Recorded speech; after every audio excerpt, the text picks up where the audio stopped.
Hi hello welcome to TV 24 studio. And ప్రతి పాఠశాలలో శనివారం నో బ్యాగ్ డే అని చెప్పి డిక్లేర్ చేయబోతా ఉన్నారు విద్యాశాఖ మంత్రి నారా లోకేష్ గారు. అండ్ ఒకసారి మనం గమనిద్దాం.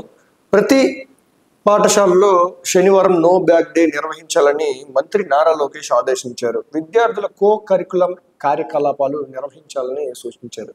మనం ఆల్రెడీ ఒకసారి గతంలో మాట్లాడుకున్నాం. ఈ పిల్లలకి బుక్స్ తగ్గించే ప్రక్రియ అనేది ఒక కొత్త అధ్యయనాన్ని అయితే క్రియేట్ చేశారని చెప్పేసి అయితే మనం ఆల్రెడీ మాట్లాడుకున్నాం. ఒకప్పుడు మనం చూస్తే పిల్లలకి ఎల్కేజీ పిల్లోడికి కూడా మినిమం ఒక 2 కేజీల బుక్స్ ఉండేవి.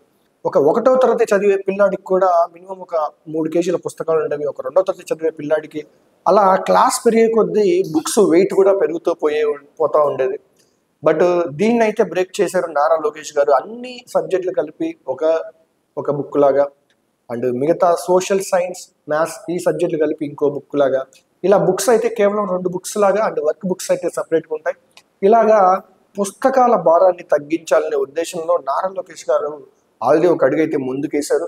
అండ్ అదే విధంగా ఇప్పుడైతే ప్రజెంట్ శనివారం నో బ్యాగ్ డే అని చెప్పేసి అయితే డిక్లేర్ చేయబోతా ఉన్నారు. ఆల్రెడీ చేయాలని చెప్పేసి అయితే నారా లోకేష్ గారు ఆదేశించారు. ఎందుకంటే ఓన్లీ చదువు వరకే కాదు కదా, ఇప్పుడు మనం చూసాము చాలా వరకు చిన్న పిల్లలు, ఒక టీనేజ్కి వచ్చినటువంటి పిల్లలు ఈ చదువు భారం పడి సూసైడ్ చేసుకుంటున్నటువంటి సిచ్యువేషన్లు మనం చాలా వరకు అయితే చూసాము. ఇటువంటివి తగ్గించాలంటే ఓన్లీ చదువు మాత్రమే కాదు, ఎక్స్ట్రా కల్చరల్ యాక్టివిటీస్ కూడా ఉండాలి. గేమ్స్ కానివ్వండి, ఆర్ట్ కానివ్వండి, ఈ డ్యాన్స్ కానివ్వండి, ఇటువంటి ఎక్స్ట్రా కల్చరల్ యాక్టివిటీస్ కూడా పిల్లలు అనే వాళ్ళు భాగస్వాములు అవ్వాలి అని చెప్పేసే ఉద్దేశంలో అయితే నారా లోకేష్ గారు అయితే ముందు పోతా ఉన్నారు. ఒకసారి మనం డీటెయిల్గా గమనిద్దాం. పాఠశాలలో ప్రతి శనివారం నో బ్యాగ్ డే నిర్వహించాలని మంత్రి నారా లోకేష్ ఆదేశించారు. విద్యార్థుల కో కరికులం కార్యకలాపాలు నిర్వహించాలని సూచించారు. పాఠశాల ఇంటర్మీడియట్ విద్యపై అధికారులతో మంత్రి సమీక్షించారు.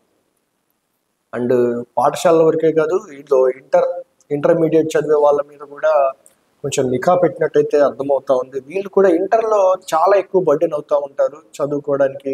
ఈ చదువు అనేది ఒక ప్రెజర్లా ఫీల్ అవుతుంటారు. ఎందుకంటే పాస్ మార్కులు రావాలి, మీరు మా టాప్ ర్యాంకర్స్ అవ్వాలి అని చెప్పి కొన్ని కార్పొరేట్ కాలేజీలలో ఇలాగా ఫోర్స్ చేసి మరి బట్టి విధానం ఎక్కువైపోతా ఉంది. ఇటువంటి బట్టి విధానం ఉండకూడదు.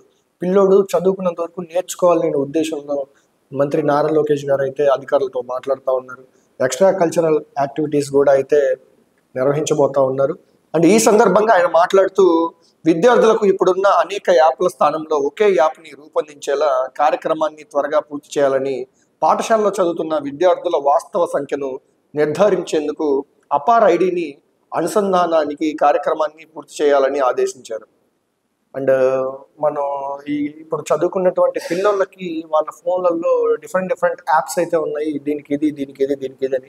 ఇవన్నీ కాకుండా ఒకటే యాప్ ఉండాలని చెప్పేసి అయితే నారా లోకేష్ గారు అయితే కంకణం కట్టుకున్నట్టయితే మనకు కనబడతా ఉంది.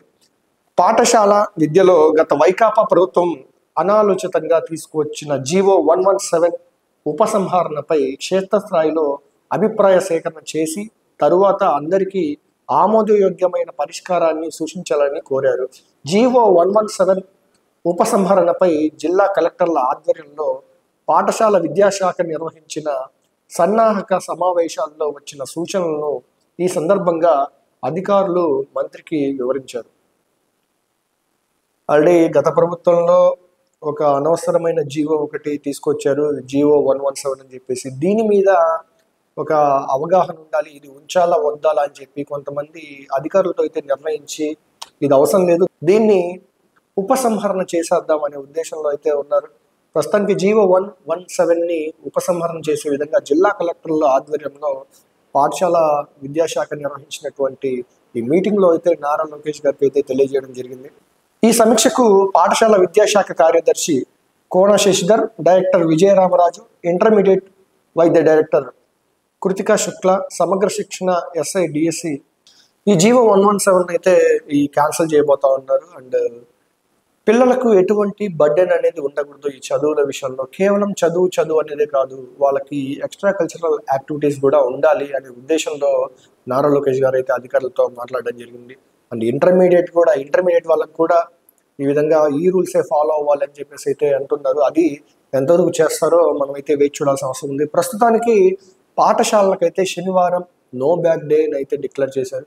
ఇక నుంచి స్కూల్కి వెళ్ళే చిన్నపిల్లలు శనివారం పూట వెళ్తే బ్యాగ్ అయితే తీసుకురావాల్సిన అవసరం లేదు. ఎందుకంటే మీరు అక్కడ శనివారం అయితే చదివేం చెప్పరు, కేవలం ఎక్స్ట్రా కల్చరల్ యాక్టివిటీస్ అనమాట. మీకు ఈ డ్రాయింగ్ ఇంట్రెస్ట్ ఉంటే డ్రాయింగ్, మీకు డాన్సింగ్ ఇంట్రెస్ట్ ఉంటే డాన్సింగ్, ఇలా ఎక్స్ట్రా కల్చరల్ యాక్టివిటీస్ మీద అయితే ఫోకస్ పెట్టబోతా ఉన్నారు శనివారం రోజు.